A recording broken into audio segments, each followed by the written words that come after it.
और खून का कतरा भी नहीं हुआ, एक गोली नहीं चलानी पड़ी। जो कहते थे खून की नदियां बहेगी, वो देखते ही देखते रह गए। और आज हमारा कश्मीर, भारत मां का मुकुटमणि, आज भारत के साथ हमेशा के लिए जुड़ गया। ये काम तभी होते हैं जब कोई करने का ठान कर बैठ जाए। अभी कुछ दिन पहले काशी विश्वनाथ का कॉरिडोर का लोकार्पण नरेंद्र मोदी जी ने किया। दिखाया नहीं दिखाया भाई? जरा जोर से बोलो, दिखाया नहीं दिखाया? मैं कई बार बाबा विश्वनाथ के दरबार में गया था और वहां देखकर दिल में से बहुत ऊंडा निश्वास निकलता था। क्या स्थिति है, क्या भव्य दरबार था बाबा का, क्या हो गया।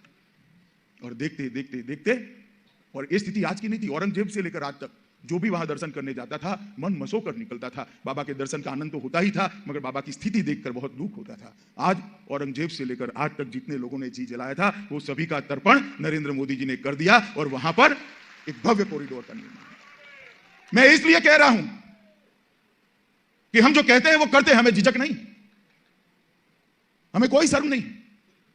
हम जो कहते हैं वो करते हैं। हमने अयोध्या में राम मंदिर भी बनाया, बाबा विश्वनाथ का दरबार भी फिर से सजाया और विंध्यवासिनी के मंदिर को भी फिर से एक बार बनाने का काम भारतीय जनता पार्टी की यूपी सरकार ने किया है। मित्रों, महाराष्ट्र के अंदर भी संत ज्ञानेश्वर महाराज की पालकी का मार्ग हो, संत तुकाराम महाराज के पालकी का मार्ग का शिलान्यास हो, महुरगढ़ में रेणुका देवी मंदिर, तुलजापुर में तुलजा भवानी का मंदिर, कोल्हापुर में अंबाबाई का मंदिर, संत एकनाथ का जन्मस्थान पैठव, 100 गांव में गजानन महाराज का मंदिर और सीडी के साईं बाबा को एयरपोर्ट से जोड़ना, ये सारा काम आपको माहिती होनी चाहिए केवल और केवल नरेंद्र मोदी सरकार ने किया है, देवेंद्र फडणवीस सरकार ने। कांग्रेस को कभी यह विचार नहीं आता, कभी विचार नहीं आता, क्योंकि उनको उनकी वोट बैंक का डर लगता है कि चली जाएगी चली जाएगी चली जाएगी। हम नहीं डरते हैं। लोकतंत्र के अंदर जनभावनाओं का सम्मान होना चाहिए, जनता की इच्छा का सम्मान होना चाहिए, जनता की श्रद्धा का सम्मान होना चाहिए। और इसी तरह आज मैं बिल्कुल विश्वास के साथ आपके सामने कहता हूं कि प्रधानमंत्री नरेंद्र मोदी जी भारतीय संस्कृति के संवाहक और ध्वज प्रवर्तक बनकर पूरे विश्व के अंदर सम्मान के अधिकारी बने हैं। इसमें हम सबको गौरव होना चाहिए। कोरोना महामारी आई, देश भर के हेल्थ सेक्टर के पंडित जो जानकार थे वो शंका व्यक्त करते थे कि भारत का हाल क्या होगा। ये बात सही थी, कोई हमारे लिए खराब सोचने वाले लोग वो नहीं थे। हमारी स्वास्थ्य इंफ्रास्ट्रक्चर की सुविधाएं ठीक नहीं थी। देश भर में एक ही लेबोरेटरी थी जो कोरोना पॉजिटिव और नेगेटिव बता सकती थी, पुणे में थी। आप बताइए 130 करोड़ देश में एक लेबोरेटरी से भला कोरोना को कैसे कंट्रोल कर सकते। आज हर जिले में 2 लेबोरेटरी। आज ऑक्सीजन सिलेंडर वाले बेड के संख्या 10 गुना बढ़ चुकी है, वेंटिलेटर वाली संख्या अनेक गुना बढ़ चुकी है। 50 बेड से ज्यादा वाले अस्पताल 2 साल के अंदर सब स्वयं अपना ऑक्सीजन बनाएंगे। ये सारा काम केवल 1.5 साल के अंदर हमने किया है और कोरोना से लड़ते लड़ते लॉकडाउन के समय में किया है। और वैक्सीनेशन, पोलियो से लेकर कई वैक्सीन कांग्रेस के समय में ढूंढ ली गई, उसके बाद 10-10 साल तक वैक्सीन यहां पहुंची भी नहीं थी, देने का तो सवाल ही नहीं।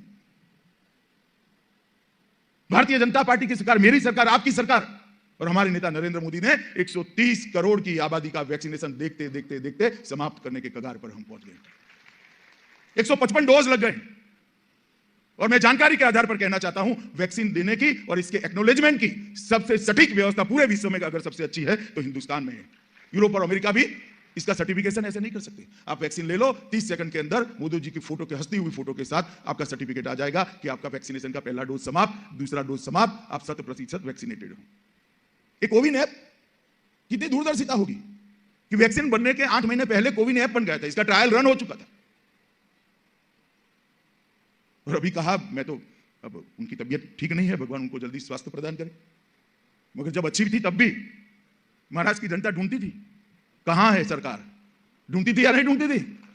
जरा जोर से बोलो भाई, ढूंढती थी या नहीं ढूंढती थी? और मोदी जी ने 20 बार सारे राज्यों के मुख्यमंत्रियों के साथ संवाद किया, 3 बार राज्यपालों के साथ संवाद किया, ढेर सारे अस्पतालों के साथ ऑनलाइन बातचीत करी और 130 करोड़ लोगों को कोरोना की लड़ाई के साथ जोड़ दिया। मित्रों, एक बार 65 की लड़ाई के वक्त जब अमेरिका ने धमकी दी थी कि हम आपको चावल नहीं भेजेंगे, तब लाल बहादुर शास्त्री ने देश की जनता का आह्वान किया था कि शनिचर के दिन कोई चावल न खाए। और पूरे देश में शनिचर के दिन कभी चावल नहीं पकते थे। और आज नरेंद्र मोदी जी ने आह्वान किया कि आप कोरोना के खिलाफ जागरूकता के लिए घंटी बजाओ। पूरा देश थाली और घंटी लेकर बाहर आकर घंटी बजाता था। उन्होंने कहा जिन्होंने काम किया इसके प्रति श्रद्धा व्यक्त करने के लिए घर में एक दिया जलाओ। जिसके घर में कोई दिन दिया नहीं जलता था उसके घर में भी उस दिन दिया जल गया, क्योंकि नरेंद्र मोदी ने आह्वान किया था। उन्होंने कहा हमें स्वयं शिस्त रखनी पड़ेगी, इसके लिए जनता कर्फ्यू करो, पुलिस कोई नोटिफिकेशन नहीं निकालेगी, एक दिन पूरा देश की जनता बाहर नहीं आएगी। 130 करोड़ की जनता अपने आप को घर में बैठकर बंद कर लिया, कोई सरकारी सूचना के बगैर। ये जो स्वीकृति है हमारे नेतृत्व की, ये जो स्वीकृति है हमारे नेता की, मित्रों हमारी बहुत बड़ी स्ट्रेंथ है। उसको हमें सम्मान भी होना चाहिए, उसको ध्यान में भी रखना चाहिए। मित्रों मैं यहां आया हूं तब मैं आज संगठन की बात करना नहीं चाहता, क्योंकि अध्यक्ष जी ने जिस प्रकार से, पुणे महानगर के अध्यक्ष ने जिस प्रकार से कार्यक्रम हाथ में लिया है, मुझे पूरा भरोसा है बाकी की व्यवस्था भी ये करेंगे चुनाव तक की, इसमें संगठन की बात नहीं करता। परंतु मैं महाराष्ट्र के चुनाव में 2019 में आया था। मैं खुद उस वक्त शिवसेना के साथ जो संवाद हुआ मैंने खुद ने किया है, और मैं फिर से आज कहना चाहता हूं कि उस वक्त तय हुआ था कि देवेंद्र फडणवीस के नेतृत्व में चुनाव लड़ा जाएगा और मुख्यमंत्री भारतीय जनता पार्टी। मुकर गए, सत्ता के लिए हिंदुत्व के साथ समझौता कर लिए। दो पीढ़ी से जिनके सामने लड़ते थे उनकी गोदी में बैठ गए और कहते थे हमने तो कहा ही नहीं है। वो कह रहे हैं कि मैं झूठ बोल रहा हूं। चलो भैया एक सेकंड के लिए मान रहे हैं, मगर आपकी सभा के पीछे जो बैनर लगते थे ना, उसमें आपके फोटो की और मोदी जी के फोटो की साइज जरा देखना, आपकी 1/4 थी। हर भाषण में आपको मोदी जी का नाम देना पड़ता था। आपकी उपस्थिति में मैंने और मोदी जी ने दोनों ने कहा था कि देवेंद्र फडणवीस के नेतृत्व में चुनाव लड़े हैं और एनडीए जीतने के बाद देवेंद्र फडणवीस मुख्यमंत्री बने। मगर चूंकि आपको मुख्यमंत्री बनना था, आपने हमारे साथ विश्वासघात किया, सत्ता पर बैठे और फिर क्या चलाया।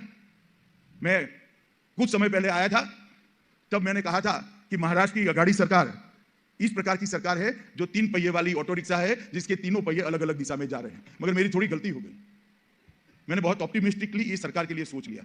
आज मैं इसमें थोड़ा सुधार करना चाहता हूं। महाराष्ट्र की अघाड़ी सरकार 3 पहिए वाली ऑटो रिक्शा है, जिसके तीनों पहिए अलग अलग दिशा में है और तीनों पहिए पंक्चर है, जो चलती ही नहीं है, सिर्फ धुआं बाहर निकालती है और प्रदूषण बढ़ाती है।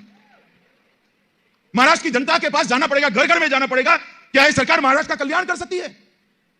जो महाराष्ट्र आजादी के बाद कई सालों तक हर क्षेत्र के अंदर टॉप मोस्ट रहा, देश का नेतृत्व किया, चाहे कोऑपरेटिव आंदोलन हो, चाहे औद्योगिक निवेश की बात हो, चाहे उत्पादन की बात हो, चाहे एक्सपोर्ट की बात हो, चाहे डायरेक्ट टैक्स कलेक्शन की बात हो, चाहे कृषि उत्पादन की बात हो, चाहे दुग्ध उत्पादन की बात हो, महाराष्ट्र ने सालों तक देश का नेतृत्व किया। क्या ये लोग महाराष्ट्र को पुराना वैभव दिला सकते हैं? क्या हमने मुकर कर कोई लाग लपेट के बगैर ये बात लेकर महाराष्ट्र के मतदाताओं के पास, पुणे के मतदाताओं के पास जाना पड़ेगा। ये निकम्मी सरकार, और इस सरकार की पतन की शुरुआत, इस सरकार के पतन की शुरुआत पुणे महानगर पालिका के परिणामों से होनी चाहिए।